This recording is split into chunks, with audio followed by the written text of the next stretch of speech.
Musika, kuya, sabi ni Rosa, hindi raw ikaw sinipot last Friday, tanong ni Elena, ang kapatid ni Danilo. Bisitahin mo siya sa kanyang apartment sa New York. Sabihin mo kay Rosa na pasensya na, Elena, sagot ni Danilo, nagkaroon kasi ng emergency meeting nung Biyernes kaya hindi ko siya napuntahan. Si Elena ay half-sister ni Danilo. Pareho sila ng ina ngunit magkaiba ng ama. Ang ama ni Elena ay isang Amerikanong turista na nakilala ng kanyang ina sa isang bar, kung saan siya nagtatrabaho bilang waitress. Ayon sa kanyang ina, nagkamabutihan sila ng kanyang ama, ngunit hindi nagtagal ang kanilang relasyon dahil kailangang bumalik ng kanyang ama sa Amerika. Pag-alis nito, natuklasan ng ina ni Elena na buntis siya, kaya't nagdesisyon siyang magpalaki ng anak mag-isa. Si Danilo naman, lumaki na walang ama, at 3 taon siya nang mag-asawa ang kanyang ina na naging ama ni Elena. Naging mabuti ang stepfather ni Danilo sa kanya, at itinuring siya nitong totoong anak. Subalit, noong 12 taon siya, pumanaw ang amain. Sa pagkawala ng amain, naging sakitin ang kanyang ina kaya't sa murang edad, si Danilo na ang nagtrabaho para suportahan ang kanyang ina at si Elena. Kasabay ng pag-aaral, naging tricycle driver siya gamit ang tricycle na iniwan ng namayapang amain. 5 taon siyang namasada ng tricycle bago tuluyang nagbago ang kanyang buhay. Nagbago ang kanyang buhay nang makilala niya ang kanyang tunay na ama, isang bilyonaryong negosyante sa Amerika. Nang magpunta ito sa Pilipinas para sa negosyo, aksidenteng nagtagpo ang kanilang mga landas sa isang mall, kasama si Danilo ang kanyang ina. Agad na nalaman ng ama ni Danilo na siya ang anak nito, at inanyayahan siya nitong sumama sa Amerika. Dahil gusto ni Danilo ng mas magandang buhay para sa kanilang pamilya, pumayag siya sa alok ng ama. Kasama ang ina at kapatid, dinala siya ng ama sa Amerika. Doon, ipinagpatuloy ni Danilo ang kanyang pag-aaral habang tinuturuan siya ng ama sa pamamahala ng negosyo. Nang magretiro ang kanyang ama, ipinamana nito ang buong negosyo sa kanya, dahil siya lamang ang nag-iisang anak nito at wala ng ibang pamilya o malapit na kamag-anak. Ngayon, si Danilo ay CEO ng malaking kumpanya na pag-aari ng kanyang ama, habang ang kanyang ama naman ay abala sa mga pagliliwaliw. Sa kasalukuyan, nasa Europa ang matanda. Ingatan si Danilo, kuya. Paano ka magkakaroon ng love life niyan kung inuuna mo lagi ang trabaho mo? Tanong ni Elena, na may pag-aalala. Natawa si Danilo. Bakit? Masaya naman ako sa trabaho ko. Hindi kasi iyan ang unang beses na sinubukan akong ireto ng kapatid sa mga babaeng kakilala mo, sabi ni Elena. Because you're already old na, kuya. You're already past marrying age, sagot ni Elena, sabay tawa. Aray! Kumaka-old ka naman dyan. I'm just 33, Elena. Labi na yan para magka-family, sagot ni Danilo, hindi napigilang magbiro. No, you deserve to be happy, kuya, seryosong sinabi ni Elena. Bago nawala si nanay, sinabi niya sa akin na tutulungan kita maghanap ng babaeng magpapasaya sa iyo. 5 taon na ang nakalipas mula nang pumanaw ang ina nila ni Elena dahil sa liver cancer. Sa kabila ng modernong medisina sa Amerika, hindi na agapan ang sakit. Alam ko, kuya, kahit na successful ka na ngayon, kahit ang dami mong pera, hindi ka pa rin totoong masaya sa buhay, patuloy ni Elena, seryoso. Umiti si Danilo sa kapatid. I'm fine with every life, Elena. I just don't really like to date anyone right now, really. Baka naman kasi wala ka talagang interest sa makipag-date, dahil hanggang ngayon hindi mo pa rin nakakalimutan si Ate Teresa, sabi ni Elena, na may bahid ng pagkaintindi. Natigilan si Danilo sa sinabi ng kapatid. Si Teresa, na dating nobya niya, ay isang magandang alaala na tumatak sa kanyang puso. 10 taon na ang nakalipas nang magkamabutihan sila at magkarelasyon. Dahil madalas siya nitong maging pasahero, naging magkasintahan sila sa loob ng 2 taon. Ngunit nakipaghiwalay sa kanya si Teresa, dahil ayaw sa kanya ng mga magulang nito. Panganay si Teresa, at ayon sa mga magulang nito, hindi nila kayang tanggapin ang isang tricycle driver na hindi nakatapos ng pag-aaral bilang asawa ng kanilang anak. Huminto sa pag-aaral si Danilo noong mga panahong iyon dahil hindi sapat ang kinikita niya bilang isang tricycle driver. Ano, kuya? Tama ako, no? Hanggang ngayon hindi mo pa rin nakakalimutan ang babaeng iyon pagkatapos kanyang iwan dahil tricycle driver ka, tanong ni Elena na may bahid ng pagkabigla. Maliit na umiti si Danilo sa kapatid. I understand why she left me, Elena. Wala namang magulang ang gugustuhin ng isang tricycle driver para sa anak nila. Pero kung talagang mahal ka niya, ipaglalaban ka niya kahit na ayaw sa'yo ang mga magulang niya. Paano niya akong maipaglalaban kung nag-aaral pa siya at nakadepende pa rin sa mga magulang niya? Sagot ni Danilo. Totoo naman ang sinabi ng mga magulang niya, hindi ako bagay sa anak nila, patuloy ni Danilo na may kalungkutan sa mga mata. Nasaktan si Danilo sa pakikipaghiwalay sa kanya ni Teresa, ngunit hindi siya nagtanim ng galit sa babae. Naiintindihan niya kung bakit siya nito iniwan. Wala siyang maipagmamalaki noong mga panahong iyon, kaya hindi siya nababagay para kay Teresa. Ano kaya magiging reaksyon ni Ate Teresa kung malaman niya ngayon na yung tricycle driver na boyfriend niya noon, anak pala ng isang bilyonaryo? Tanong ni Elena, maihalong pangunawa. Siguro kung maaga mong nakilala si Uncle Ramon, hindi ka hihiwalayan ng babaeng iyon, sagot ni Danilo. Kamusta na kaya siya? May balita ka ba tungkol sa kanya ngayon? Tanong ni Elena, sabay silip kay Danilo. Wala, kuya. Sa loob ng mga nakalipas na taon, wala siyang naging balita mula sa dating nobya. Nang dumating siya sa Amerika, sinubukan niyang kalimutan ang lahat. Inubos niya ang oras at atensyon sa pag-aaral at sa negosyo ng kanyang ama, paliwanag ni Elena. Tingin mo ba, may asawa na siya ngayon? Tanong ni Elena, na may halong pagnanasa na malaman ang sagot. Hindi ko alam, Elena, sagot ni Danilo, na may halong kalungkutan sa kanyang boses. Well, kung may asawa na siya, dapat siguro kalimutan mo na siya, kuya. Ang daming magagandang babae dyan. Kung hindi mo gusto si Rosa, marami pa akong pwedeng ipakilala, sabi ni Elena, na parang may maliit na plano sa kanyang isipan. Napabuntong hininga si Danilo at sinagot, let's stop talking about I love life, Elena. Ang mabuti pa, lumabas na tayo. Namimiss ko na kumain sa paborito nating Filipino resto. Fine, fine. At saka, kailangan ko nang bumili ng coat, kuya, sagot ni Elena, na medyo nagbiro pa. Samantala, ilang milya ang layo mula sa New York, matatagpuan ang apartment ni Teresa. Ano, Teresa, ayaw mo talagang sumama sa amin? Tanong ni Carmen, ang kaibigan at roommate ni Teresa. Nakatutok siya sa laptop at gumagawa ng lesson plan para sa susunod na linggo. Kailangan kong tapusin ang lesson plan ko para sa susunod na linggo, Carmen, sagot ni Teresa, habang inaayos ang scarf sa leg na medyo malamig na ang hangin. Oktubre na, kaya't nagsisimula ng maglamig ang panahon. Isa si Teresa sa mga isa exchange teacher sa New Jersey, at dahil sa work visa na hawak niya, may 3 taon siyang kontrata sa Amerika. 2 taon na siyang naninirahan doon. Pero hindi naman urgent yan, Teresa. Sumama ka na sa amin para hindi puro trabaho na lang ang inaatupag mo, pilit ni Carmen. 2 taon na tayo dito sa IHIS, pero kung iisipin ko, mabibilang lang sa mga daliri ko ang pagkakataon na sumama kang magliwaliw sa amin. Tulad ni Teresa, isa ring isa exchange teacher si Carmen. Tuwing Biyernes ng gabi, sanay na itong lumabas at magsaya kasama ang mga Filipino exchange teachers na naging mga kaibigan nila sa syudad. Hindi naman kasi ako mahilig lumabas, Carmen. Okay na sa akin na dito lang magpalipas ng oras sa apartment. Saka, ayoko ring magastusan, sagot ni Teresa, na medyo nag-aalangan pa. Hindi ka naman magagastusan ngayon dahil sagot ni Gloria ang pagkain at inumin natin. Manlilibre siya kasi na-approve ang application niya para sa green card, sagot ni Carmen, na may kasamang ngiti. Si Gloria, tulad nila ni Carmen, ay isang exchange teacher din sa loob ng 1 taon ng pagtatrabaho sa GVIS, nakapag-asawa siya ng isang Amerikano, kaya't nakapag-apply siya ng green card. Pag natapos ang kontrata niya sa eskwelahan, hindi na siya kailangang bumalik sa Pilipinas. Malaki na ang sahod nila sa Amerika at maraming benepisyo, kaya't ito na ang naging pangarap ng maraming kabilang si Teresa. Gusto niyang maging permanent resident ng Amerika, dahil alam niyang hindi sapat ang sahod na makukuha niya sa Pilipinas para sa kanilang pamilya. 5 taon na ang nakalipas mula nang pumanaw ang ama ni Teresa. Mula noon, siya na ang naging breadwinner ng pamilya. Panganay siya sa 3 magkakapatid, at pareho pang nasa kolehiyo ang mga kapatid niyang sina Norma at Vicky. Kaya sumama ka na sa amin, Teresa, pamimilit ni Carmen, sabay alis ng scarf mula sa leg.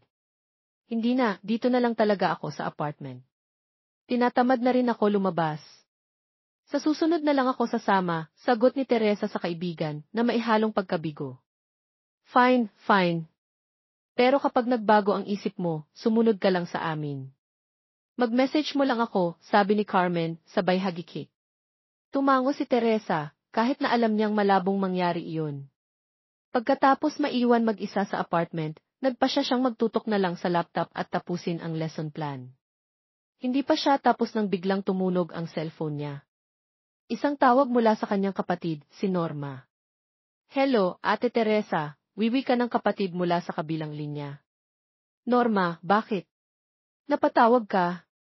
Anong oras pa lang dyan? Tanong ni Teresa na medyo naguguluhan. 5 oras pa lang ng umaga sa Pilipinas, sagot ni Norma, na maihalong kaba sa boses. Ate Teresa, ano kasi, gusto kang makausap ni nanay? May problema kasi. Anong problema? Tanong ni Teresa, nagsisimula ng mag-alala. Exam na kasi. Namin ni Vicky next week, pero hindi pa kami nakakabayad ng tuition, sagot ni Norma. Nagulat si Teresa sa narinig. Ha? Anong hindi pa nakakabayad?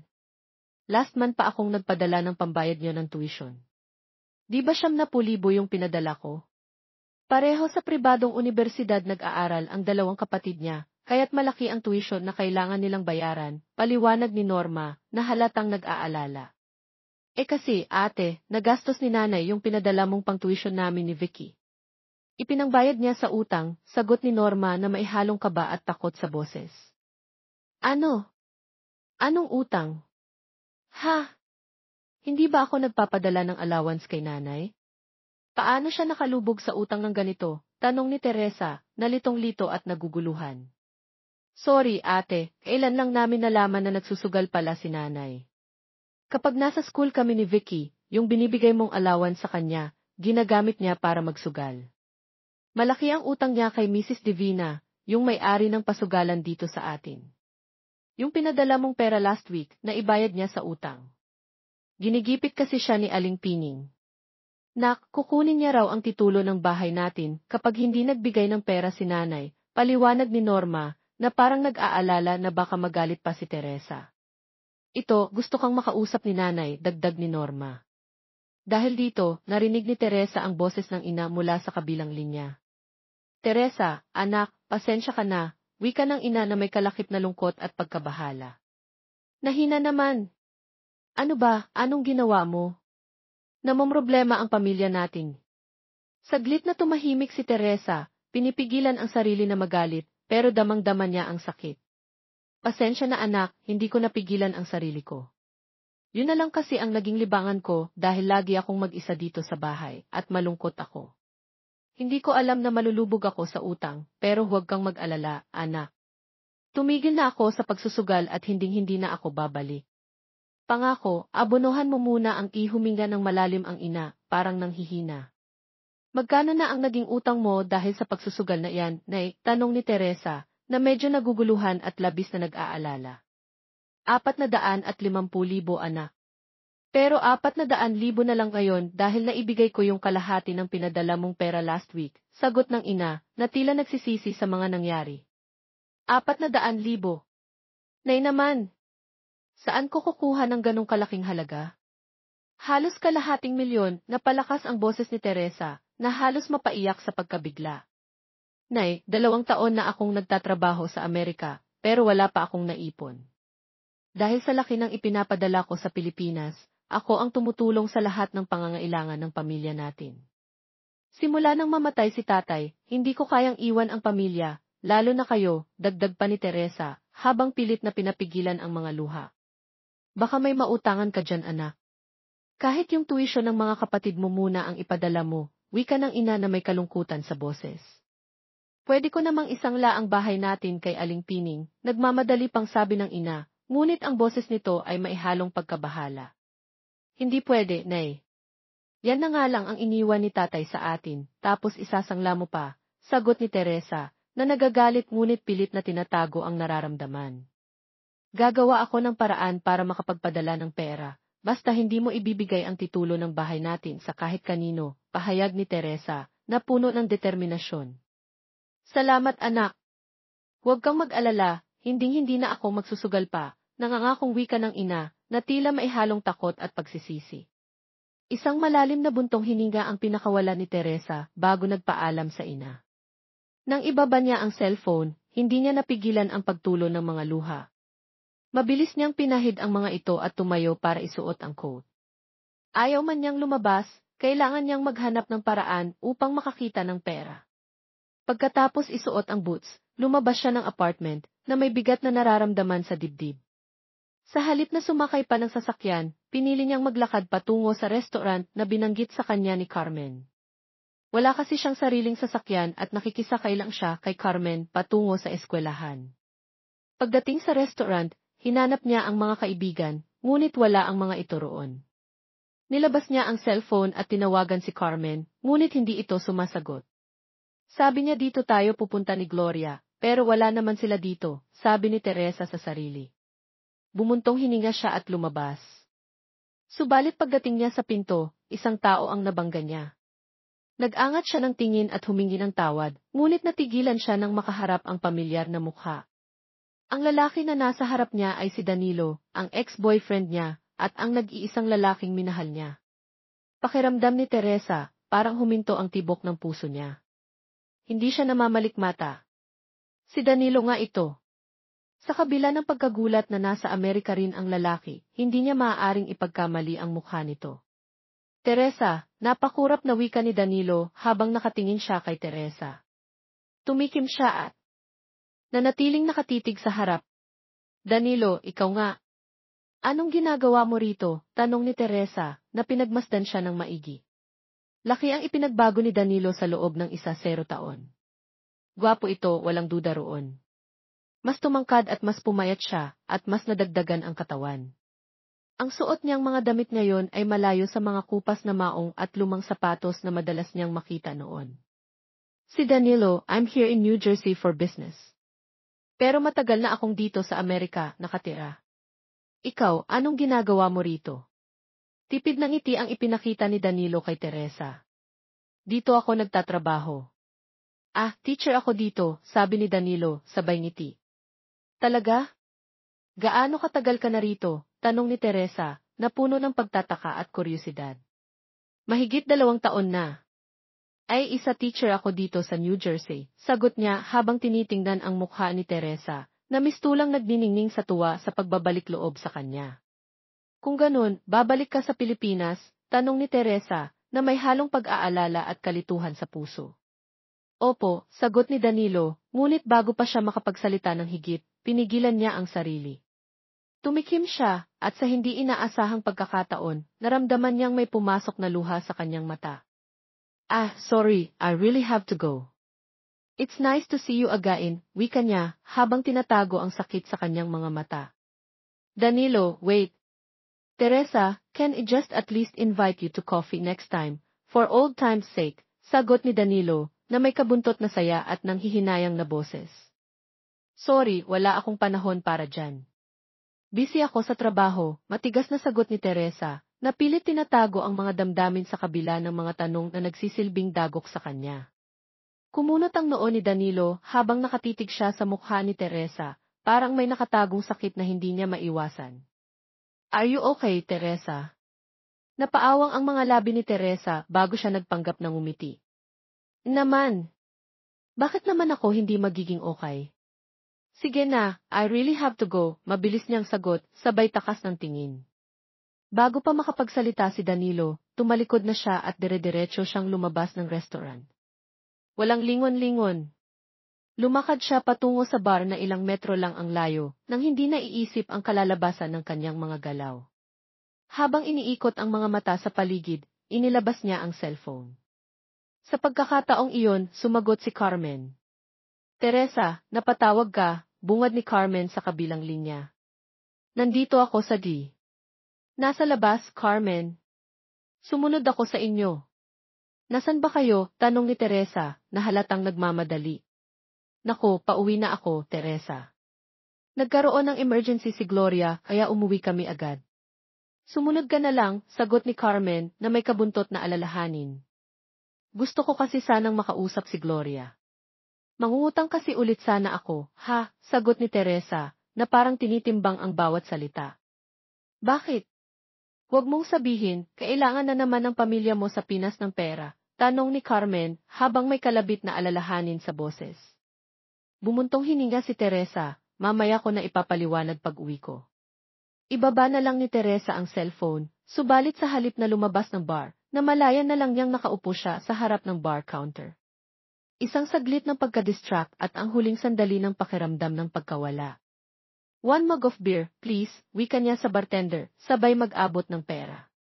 Sa 2 taon niyang pamamalagi sa Amerika, bihira siyang sumama sa mga kasamahan sa paglilibang. Palagi siyang nagtitipid, ngunit ngayong mga sandaling iyon, daman niya na kailangan niya ng ilang oras na mag-isa, kasama ang sarili at ang mga alaala. Mapait siyang napangiti habang binabalikan ang mga pangyayari sa pagkikita nila ni Danilo. Hanggang ngayon, hindi siya makapaniwala na magkikita silang muli, dito mismo sa Amerika, 1 dekada pagkatapos nilang maghiwalay. Dati niyang nobyo si Danilo at hindi niya akalain na muling titibok ang puso niya para sa lalaki. Matapos nilang maghiwalay, tumuon siya sa pag-aaral at pagkatapos ay sa trabaho. Ngunit nang pumanaw ang ama, nawalan siya ng oras sa sarili. Sa mga taon na dumaan, inisip niyang nakalimutan na niya si Danilo. Ngunit ngayon, dito sila muli nagtagpo at sa isang iglap, muling nabuhay ang mga damdaming iniiwasan niyang maramdaman. Habang iniinom ang beer, naiinis na namang napansin ni Teresa ang sarili niyang pag-aalangan ng isang lalaki ang naupo sa tabi niya. "Teresa," isang pamilyar na boses. Natigilan siya. Nang mag-angat ng tingin, sumalubong sa kanya ang gwapong mukha ni Danilo. "Danilo, bakit nandito ka?" "Sinusundan mo ba ako?" tanong ni Teresa, na medyo kinakabahan, ngunit pilit na ina-acknowledge ang nararamdaman. "Nagkataon lang na dito rin ang punta ko pagkatapos ng business meeting ko," sagot ni Danilo, na tinitingnan siya ng may mga tanong. "Are you okay, Teresa?" "Bakit mag-isa kang umiinom?" tanong ni Danilo, na may kabuntot na malasakit sa boses. "Okay lang ako, ikaw kamusta ka?" "Big time ka na ha. Hindi ko inasahan na makikita kita dito sa VIH. Anong trabaho mo dito?" "Hindi ko alam na may plano ka rin palang mag-abroad," sunod-sunod na tanong ni Teresa, na hindi na kayang itago ang hindi maipaliwanag na galak sa pagkakita sa kanya. "I manage the father's business, Teresa," sagot ni Danilo, na maihalong seryosidad sa boses. "Father's business? Nakilala mo na ang tatay mo?" tanong ni Teresa, na hindi nakapaniwala. Tumango si Danilo. "1 taon pagkatapos nating maghiwalay, nakilala ko ang tatay ko. Nasa Pilipinas siya para magbakasyon at aksidenteng nagkita sila ni nanay habang kasama ako. Tinanggap niya ako bilang anak niya at isinama dito sa Amerika. Tinulungan niya kaming makapag-aral ni Elena and later on, ibinigay niya sa akin ang negosyo niya." Napalunok si Teresa at muling pinasadahan ng tingin si Danilo. "Wow, kaya pala ibang-iba ka na ngayon. Ang laki na ng pinagbago ng buhay mo, Danilo," wika niya na may konting paghanga. Ngumiti si Danilo. "Ako pa rin naman to, Teresa. Nagbago lang ang estado ko sa buhay, pero ako pa rin yung Danilo na nakilala mo noon." Napangiti siya, ngunit may kasamang pait. "Mukhang hindi ka pa rin nagbabago. Wala ka pa rin kayabang-yabang," isang bagay na nagustuhan niya kay Danilo, kahit noon ay wala itong pera, ngunit natutunan nitong tumulong at magbigay sa iba, nang walang hinihinging kapalit. "Wala naman akong dapat ipagyabang kung anong meron ako ngayon dahil yun sa tatay ko. Hindi ako makakaahon sa hirap kung hindi dahil sa kanya," sagot ni Danilo habang tinitingnan ang bartender. Nanatili siyang nakatingin sa lalaki, damang-dama ang kaba sa kanyang dibdib.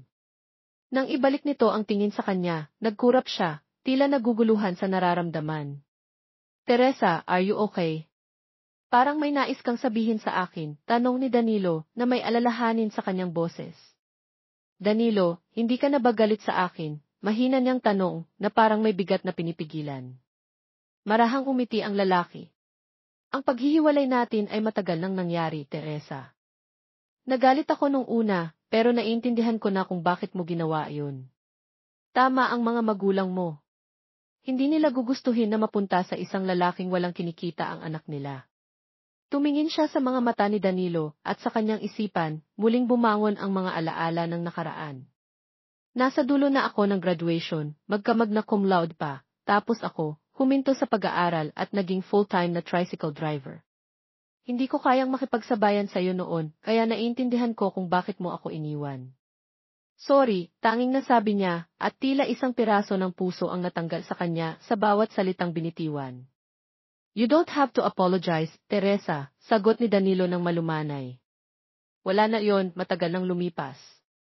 Para sa kanya, isang matagal nang nakaraan na ito, isang yugtong hindi na dapat balikan, ngunit hindi para kay Teresa. Sa kabila ng mga taon na lumipas, nararamdaman niyang ang sakit at mga tanong ay muling bumangon, hindi pa rin siya nakakapag-move on. Kumusta pala ang trabaho mo dito sa office? Tanong ni Danilo pagkatapos uminom ng beer. Okay lang, sagot ni Teresa, kasabay ng isang ngiti na tila pilit. Okay lang. Talaga? Naabutan kita rito mag-isa at nag-iinom. May problema ka ba? Tanong ni Danilo, na puno ng pag-aalala. Nag-init ang kanyang mga mata sa mga tanong ni Danilo, pero pinigilan niyang lumuhod sa kalungkutan. Ayaw niyang ipakita na siya'y may pinagdadaanan. Wala. Gusto ko lang magtanggal ng stress. Alam mo na, Biyernes ngayon. Elementary education graduate ka, hindi ba? Grade school pa rin ba ang tinuturo mo rito? Tanong ni Danilo, binanggit ang isang bagay na alam niyang bahagi ng nakaraan nilang masaya. Third grader ang hawak kong mga estudyante, sagot niya, tila nag-iwas sa mas malalim pang usapan. Pasaway ba sila? Tanong pa ni Danilo, at sa kabila ng kasiyahan sa kanilang maliit na usapan, alam niyang may mga alalahanin pa siyang tinatago. Medyo, sagot niya, bagaman sa totoo lang ay mababait naman ang mga estudyante niya. Wala ka bang mga kababayan sa trabaho? May kasama akong mga Pinoy. May kasama akong kasamahan sa apartment, at ilang kaibigan. Nagkasal nga sila kanina kaya ako lang mag-isa ngayon, sagot ni Teresa, sabay ngiti. Tumango si Danilo, ngunit hindi maiwasang mapansin ni Teresa ang mga mata nitong hindi makapaniwala na ang babae na iniwan niya noon ay nagtagumpay, mag-isa sa isang banyagang bansa. Habang tinitingnan niya si Danilo, hindi maikakaila ang pagbabago sa kanya. Tumangkad ito at ang sexual na karisma ay lalong lumakas. Hindi siya makapaniwala sa mga nangyari. Noon, isang simpleng tricycle driver lang siya, ngunit ngayon, tila isang ganap na tao na. Nag-angat si Danilo ng baso at mumiti sa kanya. Kung hindi mo sinabi na stress ka sa trabaho, iisipin ko na love life ang problema mo, biro niya, sabay taas ng kilay. Bahagya siyang natawa, love life. Wala akong ganun. Really? Wala kang boyfriend? Tanong ni Danilo na may kalabit ng kutya sa tinig. Wala namang gwapo dito sa mga katrabaho ko. Sagot niya, sabay ngiti. Wala kang naiwan sa Pilipinas? Tanong pa ni Danilo. Wala rin, sagot niyang tipid at tumikim ng beer. Ikaw, may pamilya ka na ba? Asawa, anak, tanong niya, hindi makapaniwala kung paano magiging pamilyado si Danilo pagkatapos ng lahat ng nangyari. Wala akong asawa at anak, Teresa. Wala rin girlfriend, sagot ni Danilo, na para bang hindi na kailangan pang magtago ng kung anuman. Napakurap siya sa sagot ni Danilo. Bakit parang gulat na gulat ka sa sagot ko, Teresa? Tanong ni Danilo, may halong biro sa tinig. Ano kasi parang nasa edad ka na para mag-asawa at magpamilya, sagot niya, hindi maitago ang gulat. Natawa si Danilo at habang tinitingnan siya, naramdaman niya ang isang kakaibang sakit sa puso. Ngunit sa halip na sumama ang loob, umuso siya. May nakakatawa? Tanong ni Teresa, kahit naramdam niyang may kabiguan. Totoo naman ang sinabi ko. Pareho naman kayo ni Elena, na mag-asawa na raw ako, pero 33 pa lang ako, Teresa. 3 taon lang ang tanda ko sa'yo, sabi ni Danilo, na parang nais pagaanin ang tensyon. Kamusta pala si Elena at ang nanay mo? Tanong ni Teresa, na hindi mapigilan ang mga alaala ng kanilang mga pamilya. Nandito si A sa V. Interior designer siya. Si nanay, namatay na 5 taon ago. I'm sorry, sagot ni Danilo, na may kalungkutang naramdaman sa kanyang boses. Sorry, Danilo, sagot ni Teresa, at pati siya, dama ang sakit sa kanyang dibdib. Yung mga kapatid mo, nag-aaral pa sila? Tanong ni Danilo, sabay pag-inom ng beer. Parehong college na. Si Norma, engineering, at si Marinela, Jeff. Pareho silang gagraduate na next year, sagot ni Teresa, ngunit sa bawat salita, bumalik ang mga alalahanin tungkol sa kanilang pamilya sa Pilipinas. Bigla niyang naisip ang problema sa pera at nagdesisyon na magpaalam. Anong oras na pala? Kailangan ko nang umuwi, Danilo. Hindi ako pwedeng magpuyat, may trabaho pa ako bukas. Trabaho? Hindi ba Sabado bukas? Tanong ni Danilo na tila naguguluhan. Nagpa-party tutor kasi ako, magkasama kami kanina, sagot ni Teresa. Really? Ang sipag mo naman, Teresa, sabay tawa ni Danilo. Kailangan sagot ni Teresa, at pagkatapos ng ilang saglit, nagpa siya na magpaalam. Sige, mauna na ako.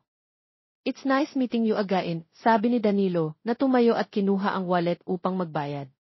Bago pa siya makapaglabas ng pera, inabot na ni Danilo sa bartender ang isang card. Ako na ang bahala dito, Teresa. Salamat, sagot ni Teresa na medyo nailang. Ngumiti si Danilo bago binalik ang wallet sa kanyang bag. Come on, ihahatid na kita sa tinitirhan mo. Wag na, mas gusto kong maglakad-lakad, sagot ni Teresa, na tila ayaw nang magpahinga. Madilim na, Teresa. At nakainom ka pa, sagot ni Danilo na seryoso. Konti lang ang nainom ko at safe naman dito, sagot niya, ngunit nag-alala rin. Kung ganon, sasabayan kita maglakad, sabi ni Danilo. Babalikan ko na lang ang sasakyan ko sa labas. Napaamo siya sa sinabi ni Danilo. Huwag na, sayang ang oras. Kung ganon, pumayag ka na magpahatid sa akin, sabi ni Danilo na may pagpapakita ng kabutihang loob. Okay na, ihatid mo na lang ako. Makulit ka rin kasi. Sa huli, pumayag na siya. Ngumiti si Danilo. Teresa, sige, salamat, tipid ng ngiti siya at tinanggap ang card. Sa halip na tingnan, nanay, ibinulsa niya yon. Mag-ingat ka pabalik sa New York. Thank you. I'm happy to see you again, Teresa. Isang maliit na ngiti ang ibinigay niya bago tuluyang bumaba ng sasakyan. Sa halip na hintaing makaalis si Danilo, ay dumiretso na siya sa loob ng apartment. Teresa, nandito ka na? Ang tagal mong makauwi ah. Teka, don't tell me, may nakilala ka doon sa bar. Usisa sa kanya ni Guy, tila nang hihinang napaupo siya sa sofa katabi ng kaibigan. Naalala mo yung naikwento ko sa'yo na ex-boyfriend ko si Danilo? Yung first and last boyfriend mo na iniwan mo kasi ayaw sa kanya ng mga magulang mo dahil tricycle driver lang. Naman, lagi mong nababanggit yan kapag nag-iinuman tayo eh. Nagkita kami sa bar. Nandito siya sa VA. Namilog ang mga mata ng kaibigan. Seryoso? Dito ba talaga kayo makikita sa VS? At ibang-iba na siya sa Danilo na kilala ko. Mayaman na siya. Isang taon pagkatapos naming maghiwalay, nakilala raw niya ang Amerikano ng tatay niya. Ngayon siya na ang nagmamanage ng business ng ama niya. Wala sa sariling kinuha niya mula sa kotang calling card na ibinigay ni Danilo. Natigilan siya nang makita ang nakasulat doon, Danilo Kennedy C. Kennedy Tech Corporation. Even apelyido niya, iba na rin. Tela Kennedy. Kennedy Tech Corporation, isa yan sa pinakamalaking tech company dito sa East Coast. Oh my God. Huwag mong sabihin, yung bagong fisi niyan, yung ex-boyfriend mo. May bilyonaryo kang ex-boyfriend, Teresa. Lalo siyang natulala sa sinabi ng kaibigan. Hindi niya lubos akalain na hindi lang basta mayaman si Danilo, bilyonaryo pala ito. Kumusta ang pagkikita niyo ng ex mo, Teresa? May pamilya na ba siya? Asawa? Girlfriend? Single pa? Rin, namilog ang mga mata nito. Ba? Hanggang ngayon mahal mo pa siya? Ano pang hinihintay mo, Teresa? Makipagbalikan ka na. Paano mo nalaman na hanggang ngayon mahal ko pa rin si Danilo? Nagtatakang tanong niya na hindi nga niya alam sa sarili niya na may nararamdaman pa siya sa binata. Hanggang sa muli silang magkita kanina at magwala ang puso niya. Asos! Paano ko malalaman? Kapag nalalasing ka, bukang bibig mo yung ex mo. Ang daming nagyayayang makipag-date sa'yo, pero panay ang tanggi mo. Obvious na hindi ka pa nakaka-move on sa Danilo na iyon. Mapait na napangiti si Teresa. Tama ka, mahal ko pa rin pala siya hanggang ngayon. Sabi mo single pa rin siya, baka tulad mo, mahal ka pa rin niya. Pagkata, natatawa siya at umiling. Sa dami na nakilala ni Danilo sa mga taon, imposibleng hindi pa rin niya ako nakakalimutan. Saka iniwan ko siya noon. Sa tingin mo babalikan niya ako, yung babaeng nangiwan sa kanya noon dahil tricycle driver lang siya? Esan? Bakit? Hinatid ka niya pa uwi at binigyan ka pa niya ng calling card niya. Mabait lang talaga siya noon pa man. Mabait na siya at hindi nagbago yon sa kabila ng estado niya ngayon sa buhay. Mapait siyang umiti. Galit siya sa akin noong naghiwalay kami, pero ngayon ang bait niya sa akin. Ibig sabihin noon, wala na sa kanya ang nakaraan namin. Okay ka lang, Teresa? Bakit naiiyak ka? Nag-aalalang tanong ni Carmen. Kinagat niya ang ibabang labi at pinalis ang luhang bumagsak sa mata. Nagsisisi ako na iniwan ko siya noon. Naiintindihan kita, Teresa. Kahit ako rin, kung nalaman kong bilyonaryo na ang ex-boyfriend ko, magsisisi ako na hiniwalayan ko siya noon. Marahas na umiling siya sa kaibigan. Hindi naman dahil sa mayaman na si Danilo ngayon kaya ako nagsisisi na iniwan ko siya noon. Nagsisisi ako sa ginawa ko noon dahil hanggang ngayon mahal ko pa rin siya. Nung nagkita kami, bumalik sa akin ang nakaraan namin. Lahat ng alaala naming dalawa. Simple lang ang buhay niya noon. Pero ang dami naming masasayang alaala, kahit tricycle lang ang service namin noon. Kapag nagde-date kami, feeling ko nakasakay ako sa limousine. Dahil siya ang kasama ko, kahit madalas sa isawan lang kami kumakain, feeling ko sa mamahaling restaurant kami kumakain noon. Malay mo, mahal ka pa rin niya. O kung hindi naman, di kaibiganin mo ulit hanggang sa mahulog ulit ang loob niya sa'yo. Sa mga kwento mo naman, mukhang mahal na mahal ka rin ang ex-boyfriend mo, yon dati. Ano na lang ang iisipin ni Danilo tungkol sa akin na nakikipaglaplapan? Sige na, kailangan ko nang magpahinga dahil maaga pa ako bukas. Pupuntahan ko pa si Gloria. Teka, bakit nga pala kailangan mo na naman ng pera? May utang si nanay sa Pilipinas, kailangan ko bayaran sa lalong madaling panahon. Magkano ba ang kailangan mo? May naipon ako dito galing sa pagtutor ko. 400,000, 450,000 ang kailangan kong ipadala, pero may 50 pa ako dito. Ano, 450,000? Bakit nagkaroon ng ganon kalaking utang ang nanay mo, Teresa? Tipid na tipid ka nga rito para malaking maipadala mo sa kanila. Bumuntong hininga siya at ikinuwento sa kaibigan ang sitwasyon ng pamilya sa Pilipinas. Grabe naman yung nanay mo. Akala ba niya nagtatae ka ng pera dito sa Amerika? Umaasa na nga lang siya, nakuha pang magsugal. Muli ay napabuntong hininga na lang siya. Nagkausap na kami. Ipinangako niya na hindi na siya magsusugal ulit. Sana nga ay totoo at sana rin makahiram ka ng malaking halaga kay Well. Isinugod pa naman sa ospital ang binan niya kinabukasan. Pagkatapos mag-almusal, ay maagang umalis si Teresa para magtungo sa bahay ng estudyante niya na kinuha siya upang maging isang private tutor. Pagkatapos ng trabaho, sinadya niya ang kaibigang si Gloria sa ospital. Naku, Teresa, pasensya na. Wala akong maipapahayag. Kalagayan ng binan ko dito sa ospital eh. Mukhang kulang ang insurance niya at hindi namin alam kung magkano ang magagastos namin, wika ni Gloria sa kanya. Salamat, Gloria. Pasensya na rin, sagot niya sa babae. Paglabas sa ospital, ay sinubukan niyang tawagan ang iba nilang kasamahang VE. Pero wala ring maipapahayag ito. Nanlumo siya, subalit naiintindihan niya ang mga ito dahil pare-pareho silang may pamilyang sinusuportahan sa Pilipinas. Kamusta ang lakad mo, Teresa? Tanong ni Carmen pag-uwi niya sa apartment nila. Wala akong nahiraman.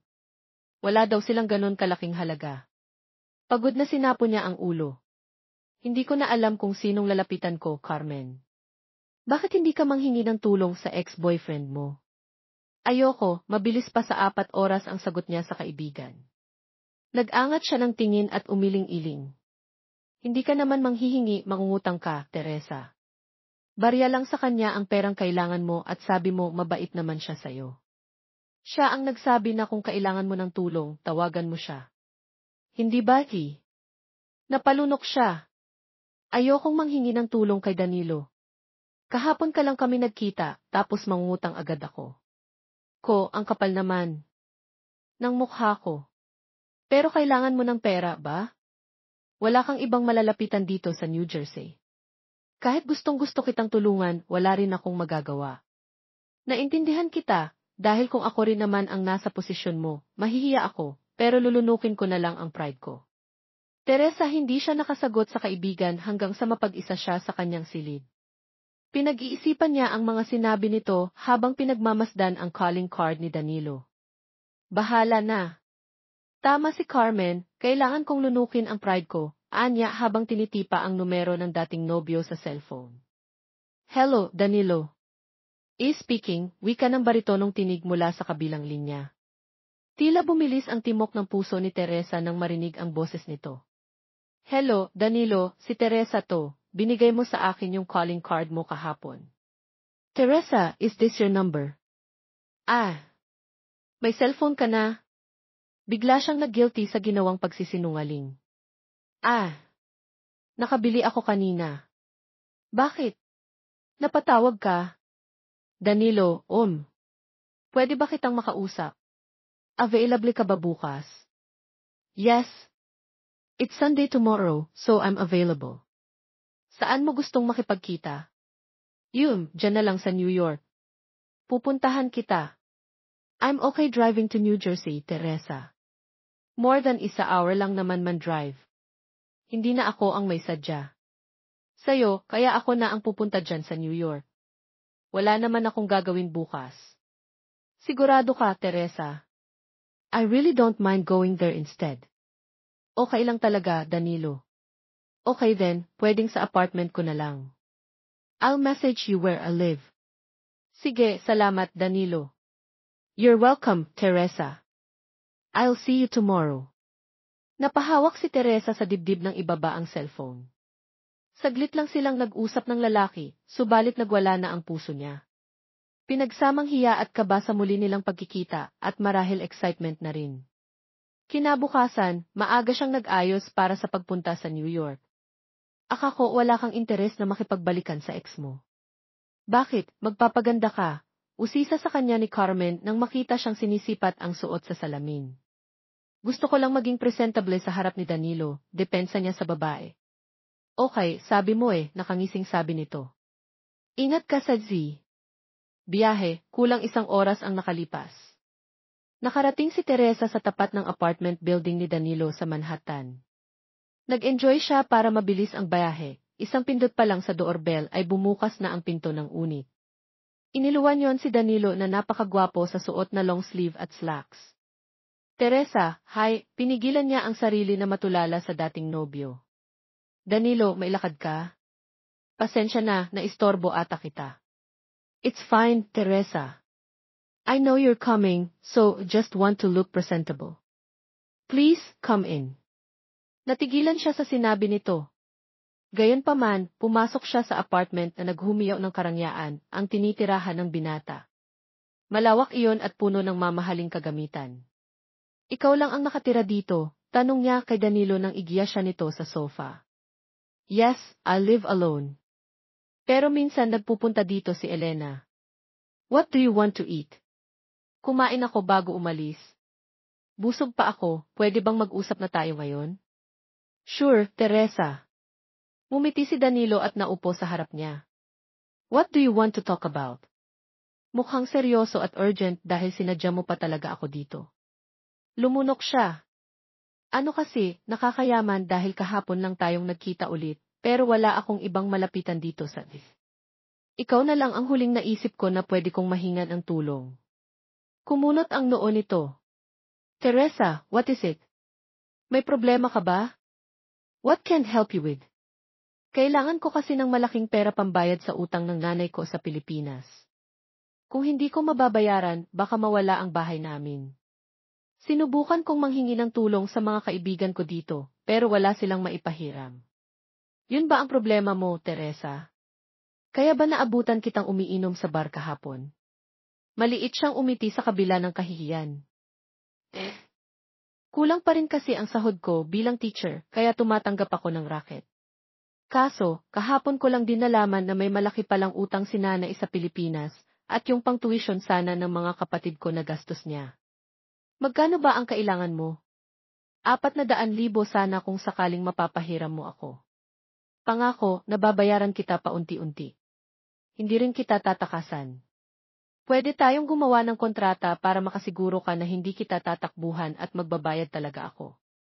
We don't need to do that, Teresa. I will help you. Napaawang ang mga labi niya. Payag kang pautangin ako.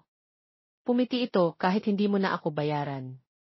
Teresa, muntik nang malaglag ang panga niya sa narinig. Anong hindi ko na kailangang bayaran? Alam ko kung gaano kahirap maging breadwinner, Teresa. May pinagsamahan naman tayo kaya gusto kong tumulong sa'yo.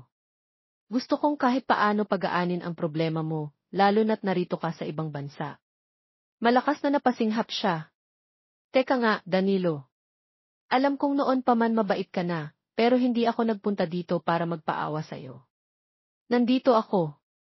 Para mangutang, hindi para manghingi. Hindi ko kailangan ng awa mo. I'm sorry if I offended you, but just want to help, Teresa. Ayokong mamroblema ka pa kung saan ka kukuha ng ibabayad mo sa akin. Alam kong para sa'yo, barya na lang ang halaga ng perang ipapahiram mo. Pero babayaran ko yun, Danilo. Wala ka nang pakialam kung maghirap ako sa kakatrabaho, basta babayaran ko ang utang ko. Alright, how about this, Teresa? Pahihiramin kita ng kailangan mong pera, pero maihihingin akong kapalit na pabor. At yun ay magiging bayad mo sa akin. Anong pabor naman yan, nag-aalalang tanong niya. I have to be in Baltimore next weekend. Inimbitahan ako ng isa sa mga business partners ko. It was a family affair at inabisuhan ako ni Mang Tonyo na magdala ng date. Ikaw ang isasama ko sa Baltimore sa 2 araw na yon, Teresa. Teka, ako ang isasama mo? Ibig sabihin, gagawin mo akong date? Nabigla niyang tanong. Well, you told me you're single, right? Kaya walang kaso kung sasama ka sa akin sa weekend. Teka, Danilo, baka nakakalimutan mo ang ex-girlfriend mo ako. Anong sasabihin mo sa kanila kapag tinanong ka kung anong relasyon natin? I'll tell them na nililigawan kita. Bahagya siyang natawa. Anong nililigawan? Hindi naman yun uso dito sa Viz. Then I'll introduce you as in my girlfriend. Madali naman siguro, so na umaakit ang girlfriend ko, dahil kilala natin ang isa't isa at tulad ng sinabi mo, ex-girlfriend kita. Napalunok siya. Ayaw niyang pumayag, subalit baka isipin ni Danilo na hindi pa siya nakaka-move on rito at big deal pa para sa kanya ang nakaraan nila. What's wrong, hindi ka ba comfortable? Teresa, napalunok siya. Sigurado kang yun lang ang gusto mong bayad? Isasama mo lang ako sa Baltimore at ipapakilala na girlfriend mo, tapos bayad na ako sa utang ko sa'yo. That's all I want, Teresa. Tutal ayaw mong tanggapin ng libre ang tulong ko, sigurado ka 100%. Humugot siya ng hininga bago tumango kay Danilo. Alright, payag akong sumama sa'yo sa weekend at maging date mo. Okay, deal, nakangiting sagot nito. Pagkatapos noon, agad niyang kinuha ang bank details niya at ipinadala ang perang kailangan niya. Salamat, Danilo, wika ni Teresa sa lalaki. Naihilap siya, hindi niya inaasahan na magkikita sila sa Amerika, at lalong hindi niya inakala na sa lahat ng tao, ito pa ang tutulong sa kanya upang masagot ang problema niya sa pera. You're welcome, Teresa. Do you have plans after this? Sumulyap ito sa suot na relo.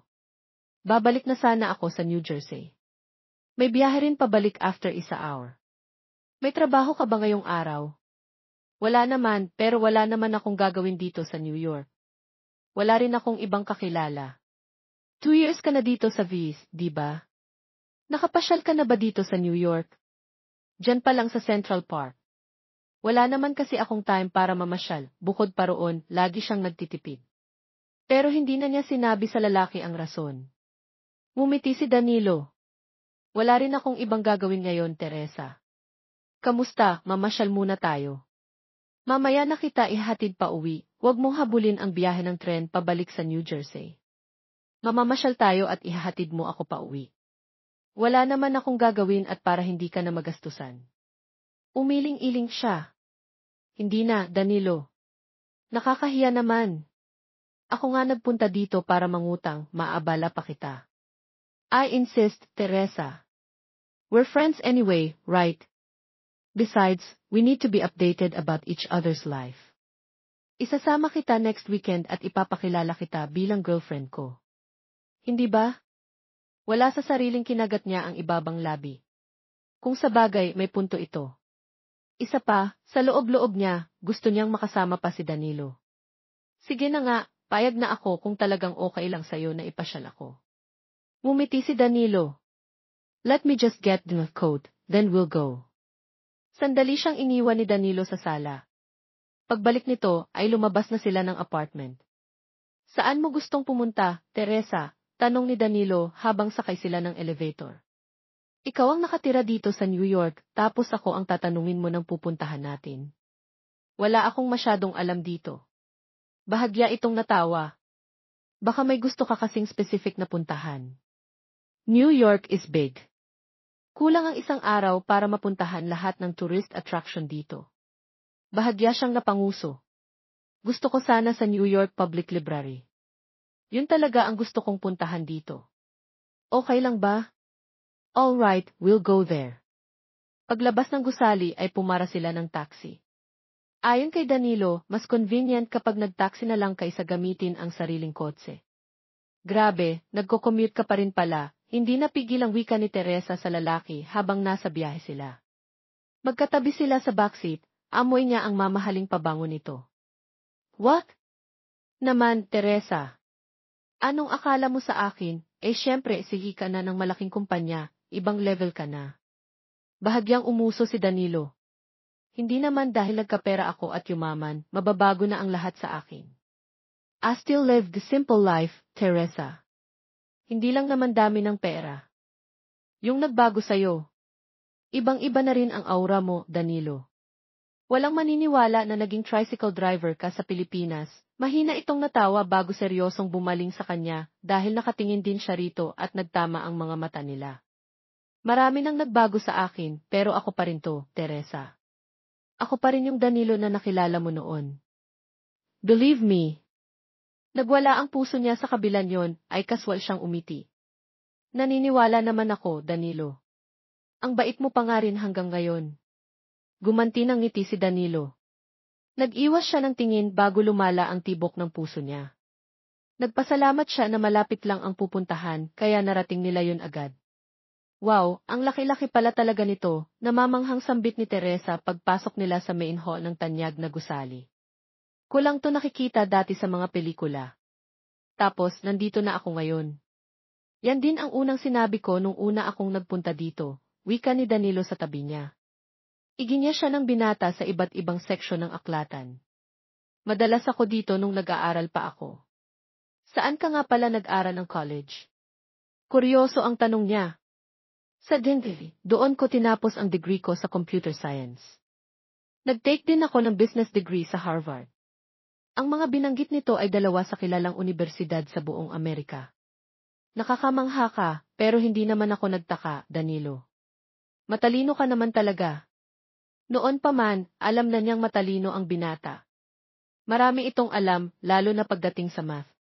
Madalas pa nga ay tinutulungan siya nitong mag-review tuwing may exam siya. Kaya naman malaki ang panghihinayang niya na pinili nitong huminto sa pag-aaral noon. Thank you, Teresa, umiti siya.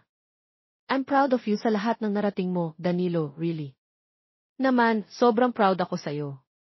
Kung ano man ang narating mo ngayon, hindi lang yun dahil sa tatay mo. Yun ay dahil nagsikap ka rin na mapunta sa kinaroroonan mo. Marahang umiti si Danilo. Thank you, Teresa. That means a lot coming from you. Hindi niya napigilan ang pag-iinit ng sulok ng mata. You're welcome. Calm down naman tayo sa kabilang section para marami tayong mapuntahan. Dahil sa lawak ng library, ay inabot sila ng ilang oras sa paglilibot doon. Palubog na ang araw nang makalabas sila. Come on, Teresa. Let's eat first. May gusto ka bang kainan dito? I know a couple of good restaurants here in the city. Tutal naman, sabi mo ikaw pa rin yung dating Danilo eh. Kumakain ka pa rin ng mga street food at fast food. Naman, sa mga food cart mo na lang ako. Parang hindi ako mabubusog kapag sa resta na tayo kumain. Sigurado ka, Teresa. Naman, panggagaya niya sa sagot nito kanina na bahagyang ikinatawa nito. Sa huli, ay dinala siya ni Danilo sa mga nanghilerang food truck malapit sa Rockefeller Center. Ang sarap nito wika ni Teresa habang kinakain ang hawak na burrito na binili nila ng lalaki. This is my favorite food place here in New York. Madalas akong magpunta dito lalo na kapag miss ko ang buhay sa Pilipinas. Namimiss mo ang buhay mo sa Pilipinas? Naman. Kahit masaya ako dito, namimiss ko pa rin ang simpleng buhay sa Pilipinas. Namimiss ko ring mamasada ng tricycle at kumain ng turo-turo sa tindahan ni Mangs. Ito ang matandang tindero ng street food sa labas ng universidad nila. Madalas silang kumain doon ni Danilo noong magnobyo pa lamang sila. Natawa siya habang naaalala ang isang parte ng nakaraan nila ng dating nobyo. Nakakamiss nga yung fishball at kwek-kwek ni Mangs, lalo na yung homemade sausawan niya. Lagi mo akong inuutusan na punuin yung cup mo ng sausawan. Naalala mo nung nagbayad pa ako ng extra 20 kay Mangs dahil naubos mo yung sausawan niya? Natawa siya. Grabe, naaalala mo pa yon? Siyempre naman, nakangising sagot nito na kumindat pa. Lumukso ang puso ni Teresa. Pabiro naman siyang umirap. Sige na, ikaw na ang may matalas na memorya. Ubusin na lang natin yung kinakain natin kaysa mag-risk. At matapos nilang kumain, ay bumalik sila sa apartment nito para kuhanin ang kotse. Thank you sa pagpasyal sa akin, Danilo, at sa pandibing libre, anya sa binata. Habang nasa biyahe sila, pasado 7 oras na. Hindi niya namalayan ang oras ng araw na iyon habang magkasama sila ni Danilo. Tulad ng sinabi ng binata, iba na ang estado nito sa buhay. Subalit, ito pa rin ang dating Danilo na nakilala niya, na minahal niya, at hanggang ngayon ay mahal pa rin niya. New York Library pa lang yung napuntahan natin, Teresa. Next time, ipapasyal kita sa mga hindi mo pa napupuntahan, nakangiting sagot ni Danilo. May next time pa, balik niya sa binata. Naman. Let's go out when we're both free. O ayaw mo na? Hindi ka nag-enjoy na kasama ako. Boring na ba akong kasama, Teresa? Boring. Hindi Kung alam lang nito na tila ayaw pa niyang matapos ang araw na yon, lumaki ang iti ni Danilo. Kung ganun, okay lang na lumabas ulit tayo next time kapag libre ka. Naman, basta hindi rin nakakabala. Don't worry, I'll always have free time. Teresa. Talaga? Hindi ka ba abala sa trabaho? I know how to manage this time, pigil ang ngiting tumayo siya. Sige, kapag pareho tayong libre. Kulang 1 oras ang nakalipas nang nakarating sila sa tapat ng apartment niya. Thank you, Danilo. Ingat ka pa uwi, bilin niya sa lalaki bago bumaba ng sasakyan. Thank you, Teresa. Good night, Anya. Sa pagkakataong iyon, hinintay niyang makaalis si Danilo bago pumasok sa apartment. Ang tagal mong nakauwi, Teresa. Nag-date pa kayo ng ex mo, malisyosang tanong ni Carmen. Naabutan niya ang babae na nanonood ng TV sa sala. Anong date? Nagmagandang loob lang yung tao na ipasyal ako sa New York, depensa niya. Hindi ba date ang tawag doon? Hindi yan date, Carmen. Fine, fine. So, kamusta? Pinautang ka ba ng ex mo? Mumuso siya't ikinuwento kay Carmen ang ilan sa mga pinag-usapan nila ni Danilo. Yun lang ang gusto niyang bayad mula sa kanya, ang maging date niya sa weekend. Hay nako, sinasabi ko sa'yo, mahal ka pa rin ng ex mo. Jeet ni Carmen, umiling siya. Magkaibigan lang kami kaya niya ako tinutulungan, nilinaw niya sa akin yun Ikaw, aminado ka, may feelings ka pa sa kanya, di ba? Pero hindi na niya kailangang malaman iyon. I guess as long as magkaibigan kami, masaya na ako. Hindi ako nangangarap na magkabalikan kami. Alam ko kung saan ako lulugar ngayon sa buhay niya. Bahala ka, Teresa. Basta sinabi ko na sa'yo, malakas ang pakiramdam ko na gusto ka pa rin ng ex-boyfriend mo hanggang ngayon. Hindi na siya nagkomento pa sa sinabi ni Carmen at pumasok na sa sariling silid. Ipinadala niya ang pera sa kapatid bago ito tinawagan upang makausap ang kanilang ina.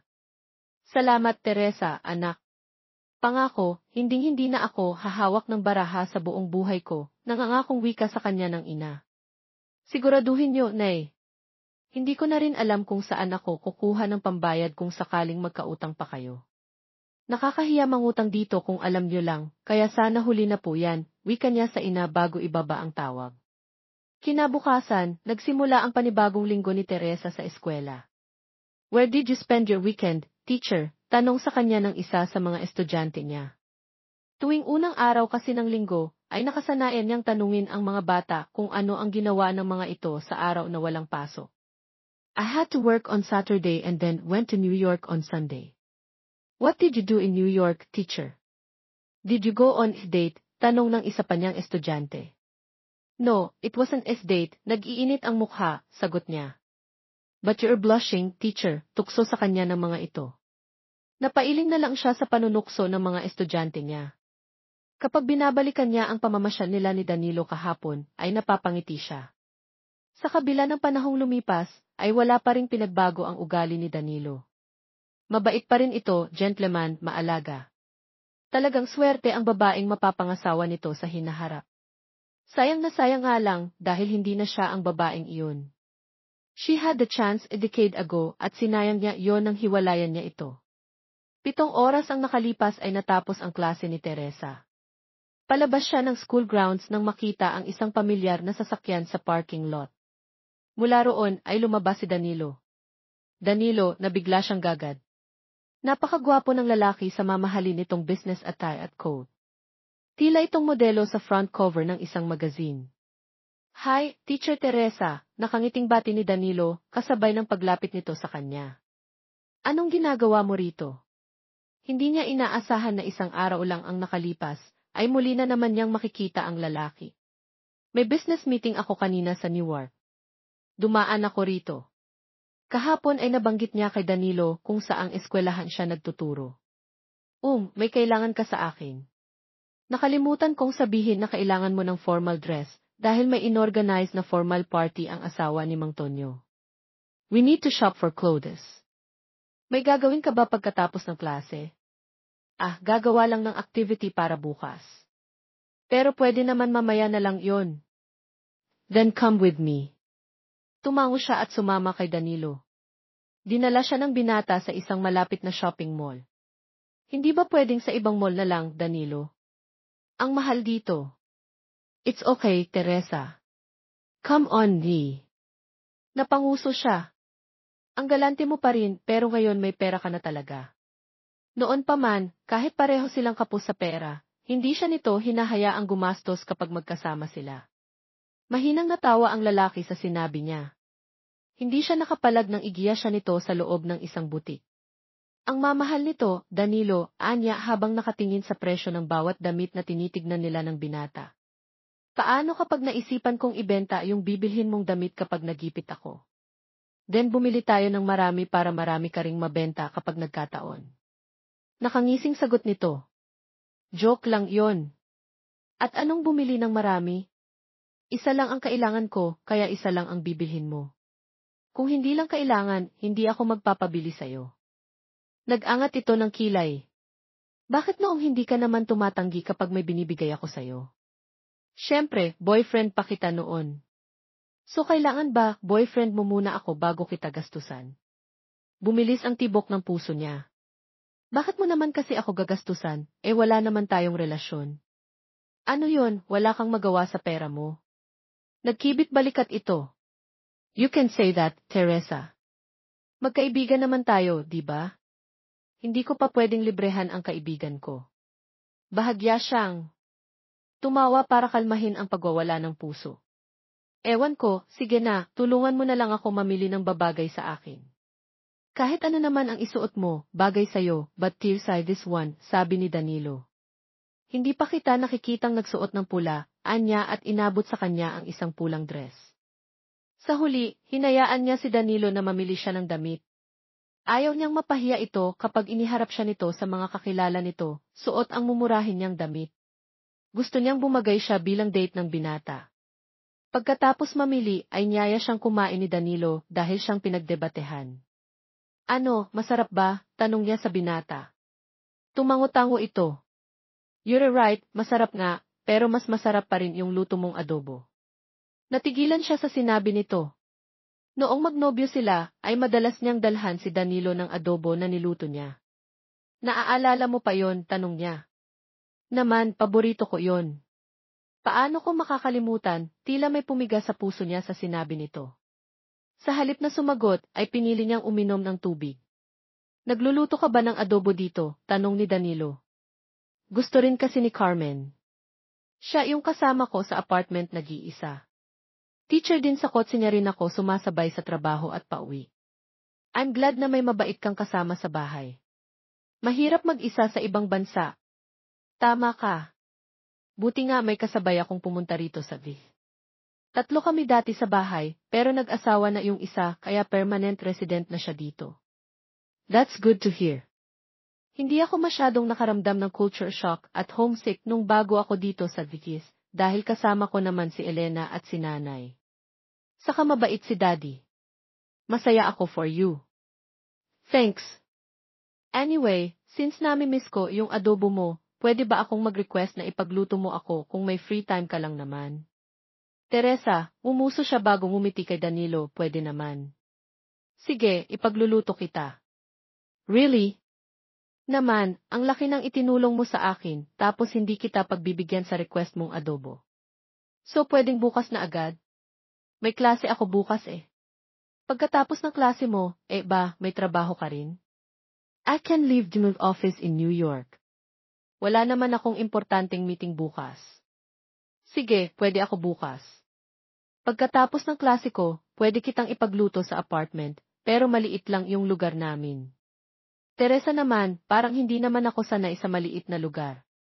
Syempre, nakita ko yung apartment mo sa New York, ang laki-laki. Kahit 100 ang tumira doon, maluwag pa rin. Nakakahiya yung apartment namin dito ni Carmen. It's fine, Teresa.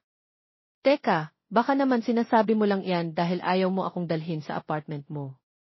I thought we're friends. Muntik na siyang matawa sa paglabay nito. Hindi ah. Alam mo naman kung saan yon. Sige na, punta ka bukas. Kahit doon ka na lang sa labas ng apartment, dumiretso. Ayaw mong sunduin kita sa school. Kinagat niya ang ibabang labi. Baka may makakita sa'yo, isipin pa ng mga co-teachers ko, boyfriend kita. Well, ayaw mo nun, iisipin nila na may gwapo kang boyfriend. Wow, hindi ka rin mayabang, ano? Natawa ito. Gwapo naman talaga ako ba? Kaya nga naging girlfriend kita noon eh. Ako kaya ang crush ng mga pasahero noon sa Toda. Natawa si Teresa. Totoo naman kasi yon. Sige na po, but do tell me, mas gwapo ba ako ngayon? Nakangising tanong nito na inangat baba pa ang kilay, parang alam mo na naman ang sagot. Kailangan mo pa ba akong tanungin? Come on, I want to hear your answer. Mas gumapo ka pa ngayon, lumaki ang ngiti nito. Ikaw din, Teresa, mas lalo kang gumanda ngayon. Pabiro siyang umirap. Sus, wag mo nga akong lokohin. Sobrang stress ko tapos sasabihin mo na lalo akong gumanda? Halatang binibilog mo lang ako eh. Basta talaga, driver sweet lover. Hindi kita binobola. You've matured. Yes, but you've also gotten prettier. Sige na, tama na yan. Kumain na lang tayo, umisi ito bago muling sumubo ng pagkain. Pagkatapos nilang lumabas sa restaurant, ay naglakad-lakad sila ni Danilo hanggang sa mapadpad sila sa isang park na madalas niyang puntahan. This place is nice, anya Danilo. Mula sa kinatatayuan nila, ay tanaw nila ang kalmadong lawa na nagkukulay kahel dahil sa papalubog na araw. Dito ako madalas magpunta kapag gusto kong mapag-isa, kapag madaming iniisip na problema, baling niya kay Danilo. Sabi mo, madalas kang stressed. Hindi ka ba masaya dito sa trabaho mo? Masaya naman. Gusto ko yung trabaho ko rito, at sa totoo lang, mababait naman talaga ang mga estudyante ko. Pero nakakapagod. Rin talagang magtrabaho sa lugar na malayo ka sa pamilya mo. Akala ko kapag nakarating ako ng Amerika, giginhawa ang buhay ko, pero hindi rin pala. Malaki nga ang sahod ko rito, pero ang laki rin ng gastos. Tapos, yung mga kamag-anak ko sa Pilipinas, akala ang dali ng buhay ko dito sa Amerika. Hindi nila alam na nahihirapan din ako dito, lalo na dahil mag-isa ako. Wala akong mahingahan at masandalan kapag napapagod na ako. Ang totoo, hindi naman yung trabaho ko ang nakakapagod, kundi ang pamilya ko sa Pinas. Pero bilang anak at kapatid, hindi ko naman sila matiti. Yes, kinagat niya ang ibabang labi nang maramdaman ang pag-iinit ng sulok ng mga mata. I'm so sorry, Teresa, bumaling siya kay Danilo. Bakit ka naman nagsusorry, Danilo? Hindi mo naman kasalanan kung bakit nahihirapan ako dito sa Amerika. Sa halip na sumagot, ay hinawakan nito ang kamay niya. I want you to remember that from now on, I'm here for you. Huwag mong isipin na mag-isa ka kasi nandito ako kapag kailangan mo ng makakausap. Just call me, Teresa. I'm only one call away. Mumiti siya sa binata. Salamat, Danilo. You came at the right time. Hiyang-hiya ako sa'yo, pero kailangan kong lunukin ang pride ko. You're welcome, Teresa. I understand. Alam mo, ang swerte ng babaeng mapapangasawa mo. Danilo talaga? Naman, bakit ba single ka pa hanggang ngayon? Sigurado naman ako na ang dami-daming babaeng nagkakagusto sa'yo. Hilig pa ng mga babae dito yung mga morenong tulad mo. I'm still working on it, Teresa, nakangiti lang na sagot ni Danilo. Ano, gumagawa pa ako ng paraan para makuha ko yung babaeng gusto ko. Tila may pumiga sa puso niya sa sinabi ng lalaki. Sa kabila niyon ay ngumiti siya. Sus, makukuha mo rin yun kung sino man yung babaeng yun. Danilo talaga?